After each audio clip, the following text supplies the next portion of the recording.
Olá, começa agora o Agrocultura com as principais notícias do agronegócio. No programa de hoje você vai ver: uma revolução da ciência mudou para melhor a produção de frutas, verduras, legumes e hortaliças no Brasil nos últimos 10 anos. Pouca área e mais renda. Agricultores que trocaram a produção de fumo pelos orgânicos há mais de 10 anos no sul do país destacam que a agricultura sem adubos e sem defensivos químicos é um bom caminho para a prosperidade no campo. Veja como o clima está afetando a produção agrícola segundo o último boletim da Conab. Chuva e frio são problemas no Rio Grande do Sul. Em Minas Gerais, feijão terá safra menor este ano. O Agrocultura está começando.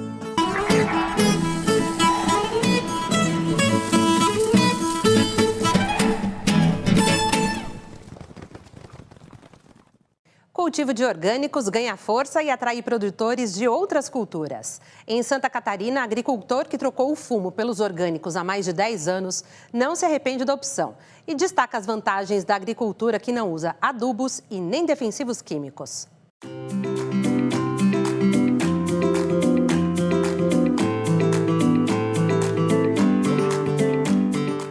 O consumo de produtos orgânicos tem crescido cada vez mais no Brasil. Afinal, a população já entendeu que consumir alimentos sem agrotóxicos traz muitos benefícios para a saúde.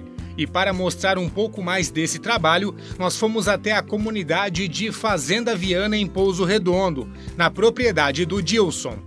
O Dilson já cultiva produtos orgânicos aqui em Pouso Redondo há pelo menos 13 anos. E há 8 ele também já conseguiu a certificação da propriedade.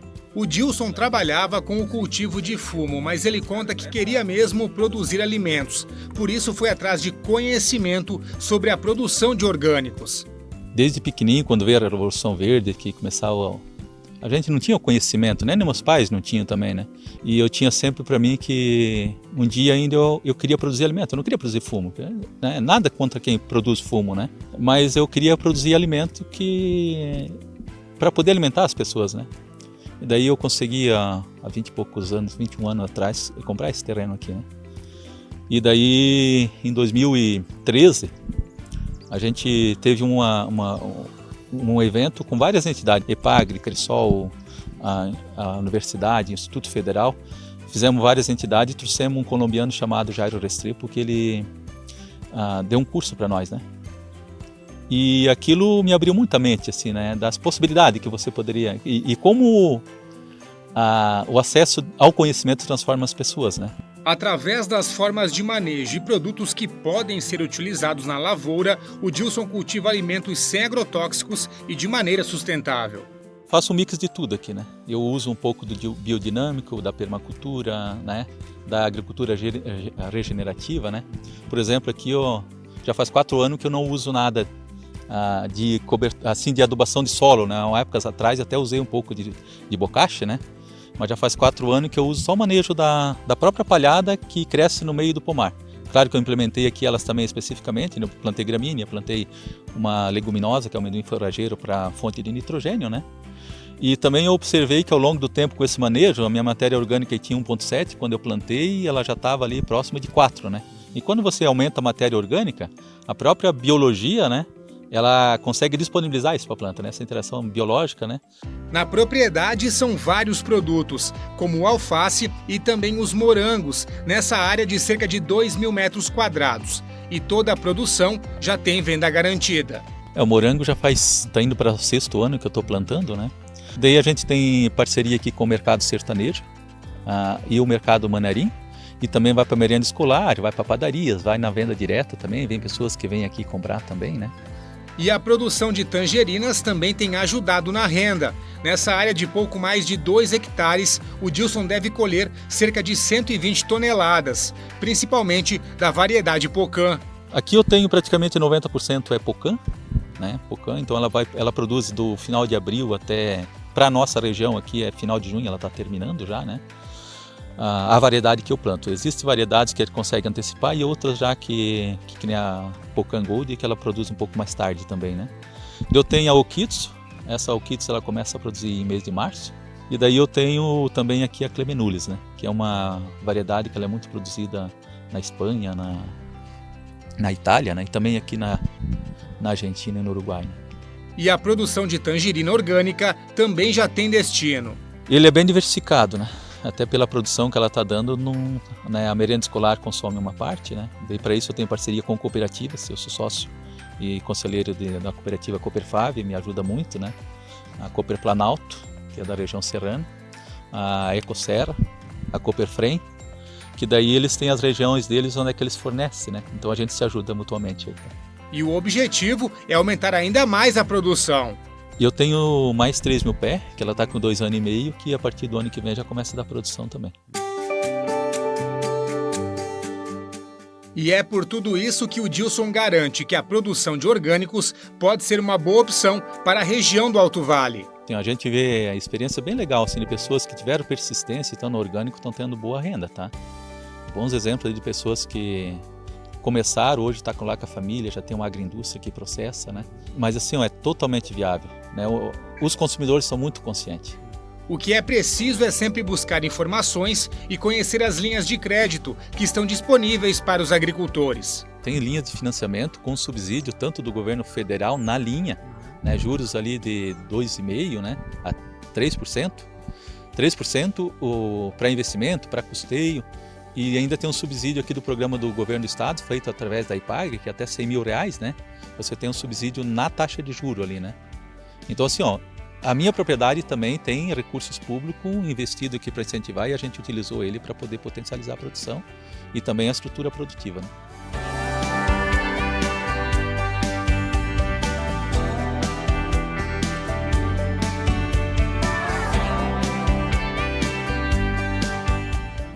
Veja a seguir no Agrocultura os impactos do clima nas lavouras, segundo o último boletim da Conab. Nós voltamos já.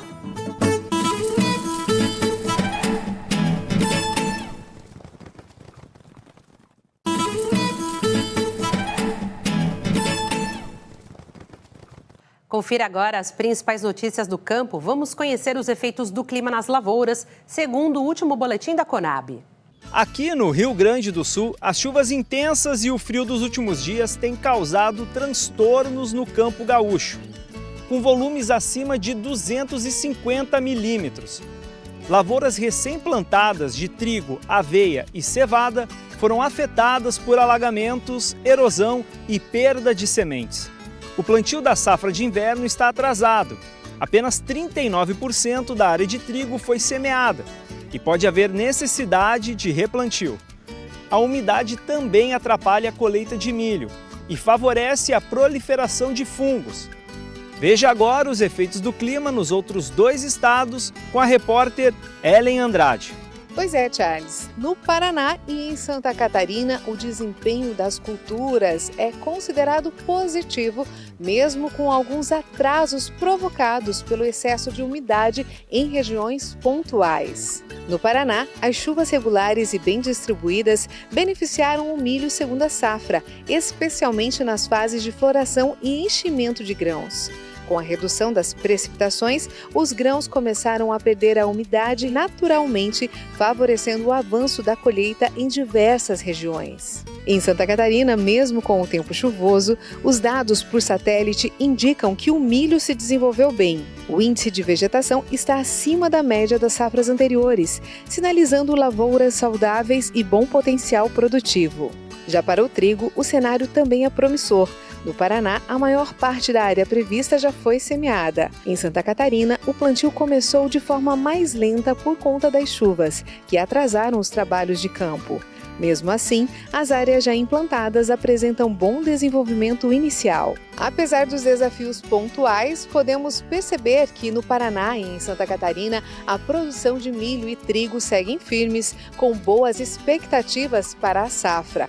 Veja agora os efeitos do clima no Mato Grosso do Sul com a repórter Daniela Benanti.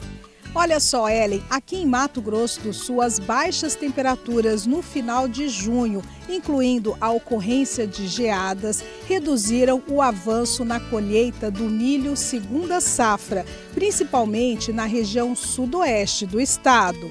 mas a umidade no solo se manteve estável, sendo suficiente para a maioria das lavouras ainda na fase de enchimento de grãos. Segundo a Associação dos Produtores de Soja e Milho do Estado, a expectativa é de aumento na produção em mais de 20% em relação à safra anterior, com a maioria das lavouras apresentando boas condições fitossanitárias, a maior parte já em maturação.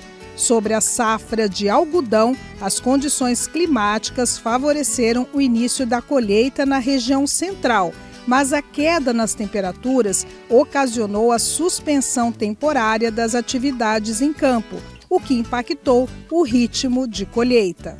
Veja agora os efeitos do clima no Pará com a repórter Rayana Serrão. Então, Daniela, aqui no Pará, o mês de junho foi marcado por uma alternância entre momentos de intenso calor e fortes chuvas, com a temperatura máxima chegando aos 34 graus. Nesse período, quem entrou em cena foi o cupuaçu, fruta típica da região amazônica e muito apreciada pelo seu sabor único na culinária local. Aqui no Pará, o município de Viseu se destaca como um dos principais produtores do fruto, com registro de 459 toneladas de cupuaçu, o que representa cerca de 30% de toda a produção no estado. Em junho, os produtores realizaram a colheita e o encerramento da safra do cupuaçu no Pará. Veja agora os efeitos do clima no Ceará, com o repórter Pedro Paulo Vieira. Pois é, Rayana, o estado do Ceará encerrou a sua quadra invernosa em 2025 com 55% de volume armazenado em seus reservatórios. E isso é um número bom comparado em relação aos anos anteriores. O estado pode alcançar um recorde na produção de castanha de caju, com base nas estimativas iniciais e nas condições favoráveis de clima e área plantada. Mesmo assim, a produção de frutas frescas no Ceará deve cair 2,88%, conforme aponta o Instituto Brasileiro de Geografia e Estatística, IBGE. Veja agora os efeitos do clima em Sergipe, com a repórter Selma Souza. Então, Pedro, aqui em Sergipe, o mês de junho foi marcado por chuvas intensas em todo o estado, com volume de chuvas acima da média esperado. Para se ter uma noção, no município de Pacatuba, por exemplo, na região do Baixo São Francisco, em junho choveu acima de 500 milímetros, quando o esperado para o período é de 140 milímetros. Mas 3 municípios sergipanos também sentiram todo esse impacto com um volume intenso de chuvas acima de 400 milímetros. São eles Ilha das Flores, Capela e Laranjeiras. E toda essa chuvarada foi positiva para os produtores da região do Cealba, que abrange a região de Sergipe, Alagoas e também o nordeste da Bahia. Veja agora os efeitos do clima no Cerrado com o repórter Bruno Tibério. Pois é, Selma, aqui no Cerrado o ritmo da colheita avançou com destaque para o estado de Goiás. Os produtores da região intensificaram os trabalhos nos campos, especialmente nas lavouras de milho, algodão e trigo. A colheita da segunda safra de milho começou em diversos municípios. Segundo dados da Conab, os grãos colhidos apresentaram boa qualidade. Apesar das baixas temperaturas recentes e de chuvas pontuais no sudoeste do estado, que dificultaram a secagem natural dos grãos, as projeções de produtividade continuam otimistas. A colheita do algodão segue em andamento nas regiões sul e leste do estado, com a maioria das lavouras em estado de maturação. A qualidade da fibra e a produtividade têm oscilado entre níveis regulares e bons, de acordo com a Conab. Já no caso do trigo, as lavouras de sequeiro, concentradas principalmente na região leste, estavam com colheita acelerada e produtividade acima do esperado. No entanto, as lavouras semeadas mais tardiamente enfrentaram estresse hídrico. As áreas irrigadas, por sua vez, estão entre os estágios de desenvolvimento vegetativo e pré-florescimento. Veja agora como foram os efeitos do clima em Minas Gerais com o repórter Henrique Silva. Então, Bruno, em Minas Gerais, o tempo continua seco como característica do inverno, com volume de chuva bem irrisório, chegando ao máximo a 30 milímetros. Em relação aos termômetros, o estado mineiro registra baixas nas temperaturas, com a mínima chegando a 6 graus e a máxima aos 27 graus, em determinadas regiões como o sul de Minas. Vamos falar agora de safra. Com relação ao feijão de terceira safra, segundo a Conab, a Companhia Nacional de Abastecimento, estima-se queda de produção de 5,1% com relação ao ano anterior, principalmente devido a previsões de redução de produtividade das lavouras. Minas Gerais se encaminha para o encerramento das operações. Em relação ao algodão, Minas Gerais surge como um dos estados mais adiantados na colheita de 2024-2025. Agora falamos do trigo. O trigo também é destaque aqui no território mineiro. As lavouras de Minas apresentaram bom desenvolvimento, beneficiadas pelas condições climáticas amenas que predominaram durante todo o período, que tem favorecido também a emergência quanto ao estabelecimento inicial das plantas. Bom, e nós vamos ver agora como ficam os efeitos do clima em São Paulo com o repórter Sérgio Colassino. Pois é, Henrique, aqui no estado de São Paulo o clima seco predominou no mês de junho, com temperaturas médias mais baixas. Por isso, algumas regiões sentiram tensão hídrica, quando a demanda por água é maior do que a quantidade disponível. Isso impactou lavouras de milho segunda safra ainda em enchimento de grãos.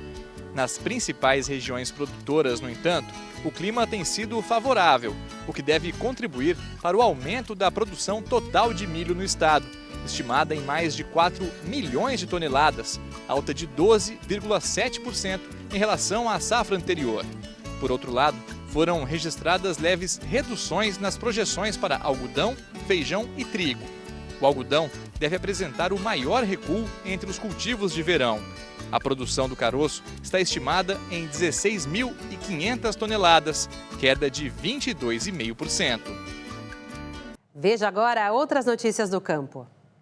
Aqui no Ceará, cerca de uma dúzia de contêineres com pescados está empacada por conta do tarifaço anunciado pelo presidente norte-americano Donald Trump de cerca de 50% aos produtos brasileiros. Mas esse não é um problema enfrentado somente no nosso porto. Em Pernambuco e também na Bahia, há contêineres parados, também com pescados, aguardando essa exportação. Isso porque o tempo para chegar lá nos Estados Unidos, saindo aqui do Brasil de navio, entre 18 e 20 dias. Quando chegasse lá, esses produtos poderiam sofrer as novas tarifas. Por isso, os próprios compradores pediram para os produtores brasileiros aguardarem para ver como vai se resolver esse caso. A Associação Brasileira de Pescados se pronunciou dizendo que aguarda cautela e também muita diplomacia do Itamaraty para que essa situação se resolva. Isso porque os Estados Unidos representa algo em torno de 70% do consumo dos pescados exportados por todos os produtores brasileiros. Somente no ano passado foram vendidos mais de 240 milhões de dólares para os Estados Unidos, um valor superior a R$1 bilhão. Por isso, a preocupação é tamanha. Enquanto isso, os pescados seguem sendo resguardados em contêineres refrigerados nos portos, aqui no Ceará, em Pernambuco e também na Bahia. Veja a seguir no Agricultura. Em 10 anos, ciência aplicada ao campo revolucionou a produção de frutas, verduras, legumes e hortaliças que chegam à nossa mesa. Nós voltamos já.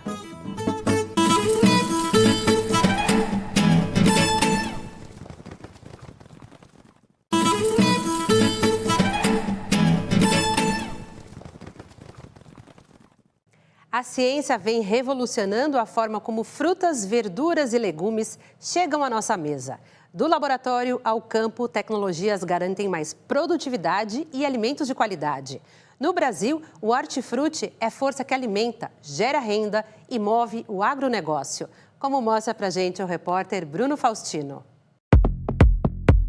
Tomate suculento, cenoura bem nutritiva. Quem vê tudo isso aí fresquinho, exposto na feira ou no mercado, nem imagina como a ciência vem revolucionando a forma de produzir hortifruti no Brasil. Hoje, Bruno, a gente sabe que o agricultor vem tendo vários desafios que antigamente ele não tinha, né? Então, por exemplo, o senhor tem a questão das mudanças climáticas, que realmente ocorrem, a questão de procurar produtos cada vez mais sustentáveis, novas pragas, novas doenças que vem acontecendo dia após dia, a questão também da disponibilidade de mão de obra, né? Então todo o material que a gente desenvolve hoje, você precisa considerar essa questão da mão de obra, que tanto de mão de obra vai ser utilizado, qual a sustentabilidade desse produto, a questão de ser muito eficiente na absorção de água, na absorção de nutrientes, né? e também a resistência e tolerância a novas pragas e novas doenças.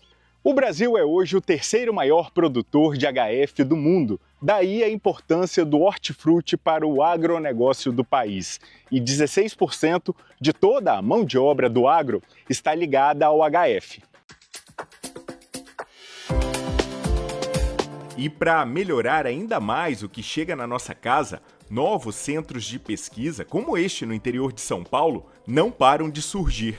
O tomate mesmo. Quem planta hoje sabe, em 10 anos, muita coisa mudou. Plantar tomate naquela época era plantar um tomate com irrigação via suco, ou um tomate sem resistência, ou tomate com mais baixo teto produtivo. E agora, plantar tomate é plantar tomate com mudas, com enxertia, com materiais com tecnologia de ponta para suportar as pressões de pragas e viroses e ter maior rentabilidade. Então, se a gente começa a acompanhar ao longo dos anos, né, talvez hoje nós temos aí tomate com teto produtivo de 20 quilos por planta, 22 quilos por planta. Naquela época a gente tinha tomates de 8 quilos, 9 quilos por planta. Então mudou muito as tecnologias e isso vem a beneficiar o nosso produtor, mas também toda a cadeia. Mudança no cultivo, mudança no clima, os desafios aumentaram. E é aí que entra a pesquisa. Sabia que tem variedade de cebola certa para cada região do Brasil? A cebola é uma das hortaliças mais influenciadas pelo clima, tanto pela temperatura, pela luminosidade, pela latitude, pela altitude. Então, com isso, a gente tem que posicionar muito bem todas as cultivares, todas as variedades de cebola na melhor época para a sua região e na melhor época, no melhor manejo de cada agricultor. A cebola que é cultivada no sul do Brasil é diferente da cebola que é cultivada em São Paulo, que também as duas são diferentes da cebola do Cerrado e que também são diferentes da cebola do Nordeste. Então é muito importante que a gente consiga ter esse manejo, ter um leque aí, de opções o mais variado possível para o agricultor, de acordo com a região e de acordo com o manejo dele. Todas essas variedades aqui, todas essas sementes, foram plantadas na mesma data, né? E você vê aqui que são variedades diferentes, né? E você vê também que o tamanho do bulbo ele está diferente, desde um produto que é mais precoce, né? Que já vem aqui com bom desenvolvimento, né? Um bom tamanho, passando por ciclos um pouquinho mais tardios, né? E até chegar em algumas cebolas aqui que ainda não bulbificaram, né? Ainda estão se desenvolvendo. Você vê que a raiz está muito ativa ainda na absorção de água e nutriente. E não é só a cebola que evoluiu. A qualidade da cenoura também melhorou muito. Isso é resultado das novas tecnologias aplicadas no campo. A cenoura, ela sempre foi cultivada no Brasil, né? Começou com os primeiros imigrantes aí, tanto europeus quanto orientais, né? Japoneses. E nos últimos anos, de 20 anos para cá, ela vem passando por uma mudança bastante grande. Muito plantio mecanizado, né? Que tem que aumentar muito a qualidade da semente, muita questão do vigor da semente, uniformidade da semente. Colheita também, em algumas regiões já está partindo para uma colheita mecânica, né? Saiu de áreas pequenas, aí, onde ela era cultivada em pequenos canteiros, para áreas de pivô central, principalmente no Cerrado. Então, ao mesmo tempo que os agricultores estavam melhorando a prática deles de cultivo, a gente também na genética teve que melhorar os materiais que a gente oferecia para eles. Então hoje aqui a gente tem a Tralliance, uma cenoura que ela tem um tamanho ideal para o mercado. Aqui ela ainda vai aqui, mas pelo menos mais uns 20 dias para ser colhida, né? Então ela vai arredondar mais essa ponta, vai se desenvolver bastante bem. Ela traz qualidade de raiz, sanidade de parte aérea, né? Que é uma coisa bastante importante também, né? E uma flexibilidade de colheita para o agricultor, porque ela tem a capacidade de permanecer no campo por um período mais flexível que o agricultor consegue monitorar qual a melhor época para ele entrar no mercado. E esses não são os únicos desafios, não. O brasileiro come poucas hortaliças no dia a dia, muito menos do que o recomendado pela Organização Mundial de Saúde. A Organização Mundial da Saúde recomenda que consumimos em torno de 400 gramas de hortaliças por dia. O Brasil consome menos de 25% desse volume. Então a gente está falando de um consumo muito baixo de hortaliça. Para quem teve já a oportunidade de viajar para outros países, se vê o consumo de hortaliça desde o café da manhã, né? Não é só o consumo de frutas, como a gente está acostumado aqui no Brasil, um mamão, uma banana, um melão, uma melancia, mas fora tem uma variedade desde o café da manhã com inúmeras hortaliças, como pepino, tomate, cenoura, enfim. Eu acho que é uma parte onde nós, como brasileiros, todas as instituições que temos aqui, têm o dever de levar essa informação, dar capilaridade dessa informação e engajar os brasileiros a consumirem mais hortaliça, porque isso significa, no final do dia, mais saúde para a gente. Tem muita coisa boa vindo, nós estamos sempre de olho no futuro, sempre tentando entender quais são as problemáticas. Então, o que eu posso dizer que sim, nós estamos trabalhando para o futuro em trazer produtos que sejam mais sustentáveis, mais produtivos e que também estejam relacionados com a utilização de mão de obra a campo para mais facilidade de produção e comercialização.